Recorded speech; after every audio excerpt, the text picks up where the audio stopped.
آج ہم بات کریں گے عرب کے ایک شربت جو ایک گاڑھا شربت تھا جسے عربی زبان میں فالوزج کہتے ہیں اور اسے فارسی زبان میں فلودہ کہتے ہیں اور اسے انڈیا پاکستان میں فلودہ کہتے ہیں۔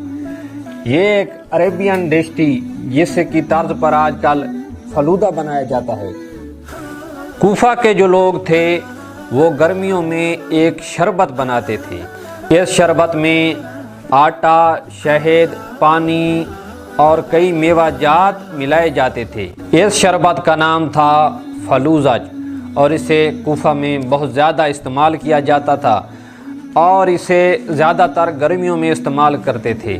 عدی بن ثابت روایت کرتے ہیں کہ میں حضرت علی رضی اللہ تعالیٰ عنہ کے پاس بیٹھا ہوا تھا اور کچھ لوگ آپ کے پاس فلوزج لے کر آئے اور کہا مولا ہماری طرف سے یہ ہدیہ، یہ تحفہ قبول کریں، اور اسے گرمیوں میں کوفہ کے لوگ بہت زیادہ استعمال کرتے تھے۔